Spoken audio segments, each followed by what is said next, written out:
आइए मैं सदारती खुतबे के लिए मोहतरम जनाब डॉक्टर शकील अहमद साहब से इल्तिमास करता हूं कि वह आएं और अपने खुतबे से हम सबको नवाजें। माइक पर डॉक्टर शकील अहमद साहब। मुअज़्ज़ज़ हाज़रीन, सामीन कराम, अस्सलाम वालेकुम व रहमतुल्लाहि व बरकातुहू। आज की इस महफिल का इनेकाद जनाब क़मरुज़्ज़मा साहब की, जो एक समाजी कारकुन हैं, उनके नाम से किया गया है, जो अहले दिल, अहले नज़र, अहले एहसास, अहले फ़िक्र व अदब का रिवाइवल हो रहा है। जिस तरह से अबू शहमा आदमी वो मोहम्मद हाशिम अंसारी साहिबान ने इस पूरा शोब दौर में उर्दू के मेयार को कायम किया और वो किया है, वो एक मुस्तहसन कदम है और ये उर्दू तहज़ीब की खुशबू के मुस्तक़बिल है। उर्दू एक तहज़ीब का नाम है जिसकी बका की ज़िम्मेदारी हम पे आयद होती है, लेकिन आज मुशायरा अपनी इफ़ादियत खोता हुआ नज़र आता है। नई नस्ल उर्दू से बेबहरा है और अपने असलाफ की रवायात और उर्दू के तक़द्दुस को पामाल करने में कोई दरेग नहीं है। यूँ तो ज़िला आज़मगढ़ ज़माने क़दीम से उलमा, उदबा और शुअरा और बुज़ुर्गान दीन का मस्कन रहा है।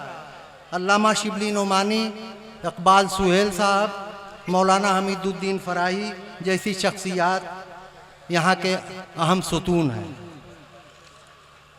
और ख़ास तौर से हमारा ये कस्बा निज़ामाबाद, मौलाना अब्दुल हमीद साहब, वो मौलाना अबुल हसन इस्लाही साहब, मौलाना अबू शोएब साहब मशर, अयोध्या सिंह हरियाओद जी जो खड़ी बोली के मूजिद हैं, और शागोला दीवान जैसे बुजुर्गान दीन का वतन है और मजहबी पेशवा गुरु नानक जी के यहाँ आने का शर्फ भी हासिल है।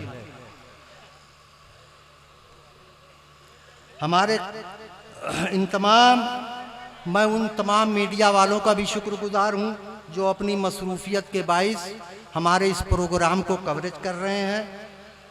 और मैं अपने तमाम दूर दराज से आए हुए शोराए किराम का भी मशकूर हूँ जिन्होंने सफ़र की सोबतों को बर्दाश्त करते हुए हमारी एक आवाज़ पे लब्बैक कहा और अपनी तशरीफ़ आवरी से हमारी इस महफिल को रौनक बख्शी। और तमाम सामीन से गुजारिश करूँगा कि वो अपने तमाम मेहमानों को इज़्ज़त व एहतराम को मलहूज़ रखते हुए शोराए किराम को दादो तहतीन से नवाजें और ऐसा कोई कदम ना उठाएं जिससे अपने कस्बे, अपने दयार की सुबकी हो।